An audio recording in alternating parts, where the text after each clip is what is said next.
Hey everyone, welcome back to another exciting episode of Attack Productions. Today I'm back off being joined once again by Jimmy, Jake, Trevor, and like always, Fluff. Yes, sir. How you doing? Hello. Well, not always. They found me in Guitar Center.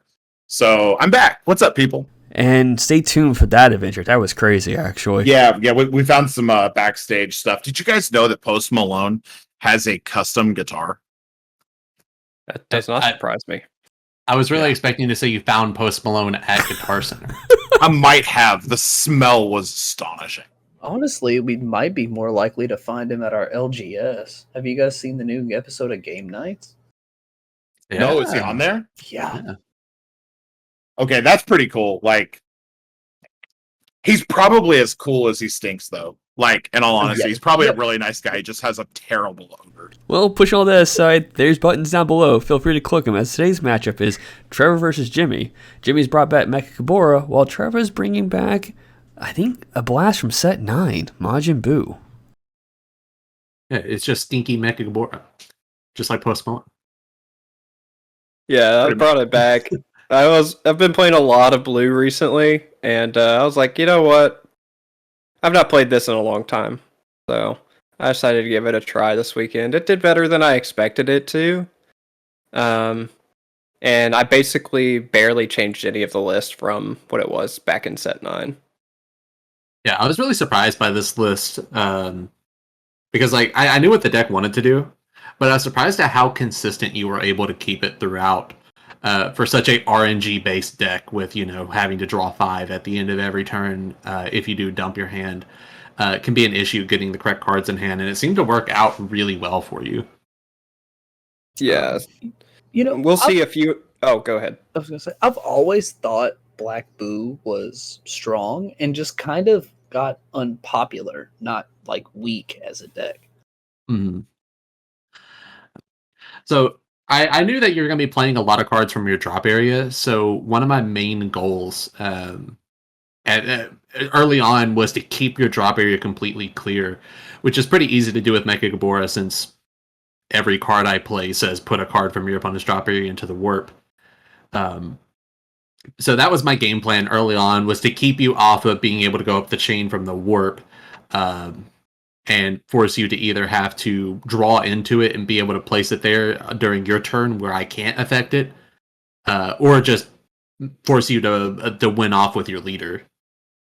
Yeah, and surprisingly, the warping effect after like this turn was less of an issue than I thought it would be. Just because of how many cards I put in it over the next couple turns. Exactly. Like it got to the point where you were filling it up far faster than I could empty it, which was really rough to deal with. And also a turn 1 wish is That is always crazy. fantastic. Also want to point out real quick what I just realized, that a lot of your battle cards you typically play fairly cheaply are 4s. And if I'm correct, isn't the leader once awakened from Majin Buu 3 or less? Yeah, it's 3 or less, so it doesn't hit any of the 4s. Which I had completely forgot about. I just remembered. That's why I said it. I remembered you could drop cards to +5 on your leader on the backside, but I completely forgot about absorbing a card, so I felt super safe just throwing out my Catastrophic Premonition to set that up on board and use that wish energy to put it there, and then he's just like, nah, just give it to me. Like I think I actually pick it up and read it. Yeah, I'm like, excuse me, what? Yeah, this is where you were wondering how I had 5k power. I'm like, yeah, on the backside it gains 5k and draws a card, and Yeah. and then I absorb it there. Which that was solid play, getting the salsa off there, as well as removing the Goku, because that Goku is just free pressure throughout the entire game, unless you have some sort of removal. It's so cheap to put out there, and it's just so fantastic paired with the salsa. And also absorbing it on your end is the best thing you can do, because I can't get it back. Because I have Power Burst, I can just grab it back from my drop area or warp if needed. But absorbing it just took it out of the game for me. So it forced me into having to draw into my other one or just forget about it altogether. Mm-hmm. So I remember playing against Black Boo was pretty popular at our shop during set 9, and I remember you would have to completely mulligan for specific cards and like have your game plan ready if you wanted to survive that like first couple of turns push. I often wonder if modern decks are equipped to handle something like that, and I Well, guess and- this game will be a test of that. One of the things, if you think about set 9, the type of cards that you ran during the set 9 format versus like the Unison Warrior format is cards like Denial of Hope, Champa, Cold Bloodlust, Preemptive Strike, Counterplays that cost energy. that also just prevent the card from being played. Mm-hmm. Were more prevalent than they are now, unless you're playing against something like Blue. But most counterplays now will destroy once on the field or minus the skills. So, you know, it is less of an opportunity for the player to respond to the Majin Buu player. Right. So, and I think that for that reason, this card is still this deck is still a dark horse, because the number of cards that respond applicably to that 2-drop Buu without opening a battle phase is so far and few between. So if you're the Buu player, you bring out your 2, and then you just go up your chain till you find one that's got barrier on it. Exactly. And I mean, Doesn't exist. I thought one of the 4 drops did. No, it doesn't have barrier. The 6-drop can't be removed by skills, but So the that's 6-drop can't be removed. As long as it's in rest mode, right? isn't there? it can't be removed by skills at all. Isn't there a Unless it, Yeah, I thought one of the Boos had barrier on it. I don't think so. Most people, I think there was a 3-drop, but most people don't play because you don't need to play it in the deck. Even if there is, it's not in Trevor's list, so it's not. Yeah, it's definitely not. Not important. Yeah. But yeah, I think that's one of the big things that is the difference between the meta now. Because I remember, like, I was on yellow green a lot during set 9, and we had like the Arrival Brawly card that could, you know, if they swung with the 2-drop, then you could Arrival Brawly out, KO that 2-drop before they got to cycle into their engine. And there just aren't as many cards around that do that right now. Yeah, and that Broly was expensive as far as energy goes. Yeah. But you would just wait and, you know, make the player commit to their Boo board. And if they just went in too early with one of the smaller Boos, you just killed it. This was a very interesting matchup because he was doing a good job at keeping problematic cards off of my board. And it was weird to play against a deck where he could just so willingly dump his hand on a card, because I was setting a lot of super combos. I was like, oh, I'll burn a super combo on protecting my Ginyu, or I'll burn a super combo on protecting the Salsa. But he would just dump like 25k of combo power on one attack, and it's like, okay, you really don't want the Salsa, and then you have to like rewire yourself and remember this is what the deck wants to do. It wants to have no hand. Yeah. And I like to point out how fantastic the Supreme Kai is in this matchup, because it warps the card and then brings it back at the end of the turn. So it completely kills the chain if I can, you know, hit something early like the Boo, or like the 2-drop Boo. And being able to like steal his cards to disrupt the chain too is just incredible for Mechikabura. Yeah, that's huge. Yeah, we joked that these two decks are more similar than they are different. Where the leader can, you know, snatch cards from the opponent's side. Mechikabura is probably a little bit better because it can, you know, put the card into play and become a threat. They're both black with very cheap aggression. Like I have the Shroom Salsas, and they're both disruptive. Mm-hmm. Like if you know, Trevor can resolve either 6-drop, they prevent you from doing things. Whereas like your deck likes to disrupt through various means, through either the Kai or the leader, or the various warp effects. Imagine if he boards the 6 before pitch all your balls, and you can't draw off of your extra card. Oh yeah, that would be that would suck. Yeah, that's Like, also like really tough to do, unfortunately, because um, most of the time, Jimmy, you awaken what, turn 2 at worst at turn this two worst. Yeah. Mechikabura? Yeah, so by the time I wouldn't even get it boarded in time in most matchups. Yeah, unless something goofy happened. Yeah. With that thought in my head, I would probably try to turbo out the Awaken, because usually I try to draw it out just a little bit just to get the value off of Dark Empire balls instead of putting them in the drop area with Shroom and Salsa, which is great for Awakening, but you don't get the effects of the card. Right. So I like to usually get those cards into hand before putting them in the drop area. That makes sense. Get full value. Trevor, you said you didn't make many changes to the list, but here's this new Piccolo Unison. How do you feel about this card? So I still need to play with it more because this was the first night I actually used it.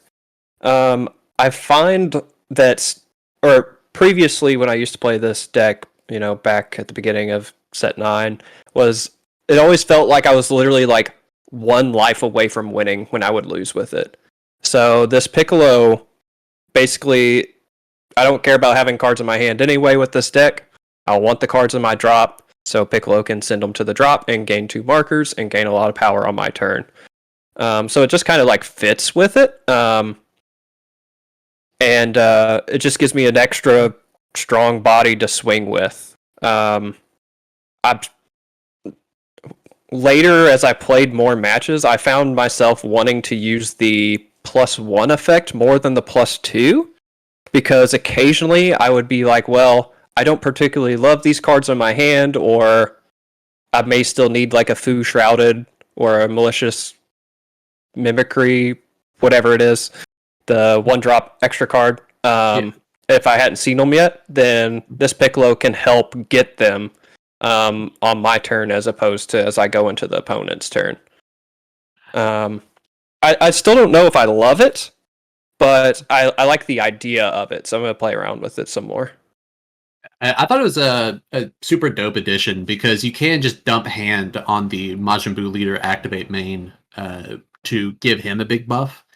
But if your opponent is not willing to strike down on the Piccolo and allow it to build markers throughout the game, that's just evolving power on that card. And it can get really big really quickly, especially since this deck can really utilize the +2.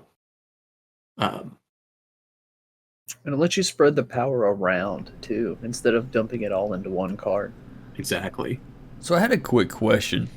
Both these decks, to my knowledge, and remembering playing, because I used to, correct me if I'm wrong, but the Boo deck we used to play for Dark is the one I built originally, right? Yes. And I remember it being a very super aggro deck, and I've seen Mechikabura be also very aggro. This match, it felt like it lasted very long for 2 super aggro decks. So what happened is I got in my own head really bad once he counterplayed me with that Supreme Kai back on turn 2 or 3, and I just could not board my Pui Pui to prevent him from using counterplays. Well, the Supreme Kai is a counterattack.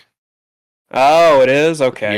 Yeah, that just makes it even worse. So I kind of got in my own head, and I talked to Jimmy about it afterwards. I was like, I should have just gone for it and just hoped you didn't have it, because as the game plays out, it feels like I've done a lot less than I would typically do because I was so worried about one card in particular. Yeah, there was a lot of times where you could have pressured with more attacks, but chose not to because you were scared of getting your chain warped. The more that I've played against Mechikabura, the more that I've come to realize that playing against Mechikabura is very similar to playing against an aggressive blue deck that has a unison on board. Mm-hmm. So it has tons of resistance, it has tons of reaction, it has tons of punish on your turn. So you kind of have to play through that, but without giving up the farm to do so. So you have to just play through what the Mechikabura player has, because their aggro is so cheap and so wide. then unless you have a solution for a wide board, they're just going to eat you because you set back too much. And that is how I've kind of like figured out that I would address and approach playing against Mechikabura. And I think, Jimmy and I have like a 50-50 win rate against each other with these decks where like he'll win one, then I'll win one. And it's the best strategy that I've come up with to kind of play against that deck. Yeah, we've talked about before how Mechikabura, all of its entire archetype was balanced around the idea of it being a wish leader and having the possibility of having to strike, 4 balls from life in some instances, even more. That everything in it is balanced under the idea that you're only going to have, 3 to 4 life to play with for the entire game. But you can get incredibly lucky with the deck and either get no balls in life or 1 like I did in this case, and then you have to play through both the aggression, the defensive capabilities of the deck, as well as this big life cushion that I can fall back on at any time. I think that wish leaders in general need to have a clause when they awaken, they go to 4 life. Because it can sometimes be incredibly difficult to take this leader down from 6 life to 0 life. It can be very difficult. And I've seen Jimmy play matches where he stays on 8 life the entire game. People just cannot get through to his life. And it doesn't seem like it would be that defensive, but it really just is. It's the sheer number of cards in the hand, plus the quality of reactionary cards that he keeps in his hand. And I sound like a broken record. I get made fun of it at the shop a lot, but I always talk about how a deck that makes your opponent make choices is some of the better decks in the game, because the more choices you make your opponent make, the more chances they have at making a mistake. So stuff like the salsa, your opponent has to choose 1 card from their hand, warp it, and then draw a card. That seems like a very small choice, but in the grand scheme of things, I've had so many matchups where I play that card and they just look at their hand for like 20 seconds just trying to figure out what to drop. And they're making big choices that can have massive effects throughout the game. Like, I've seen people warp cards that I'm like, if you played that card, you just won the game against me.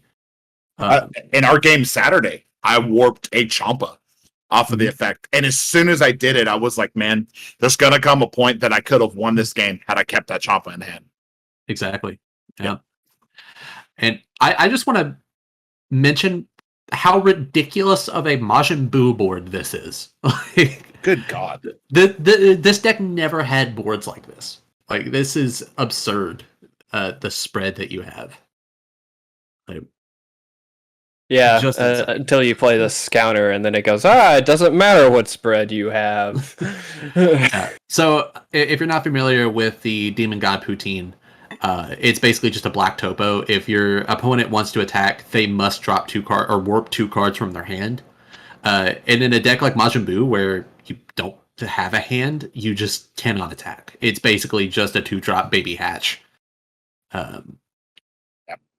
Which it worked out perfectly in this. Like, I was really actually dugging for them early on, trying to get them in hand, because I knew if I could get Trevor to drop his hand to go up the chain and drop one of those, the turn's over. So that was one of my big power plays that I was trying to dig for most of the game.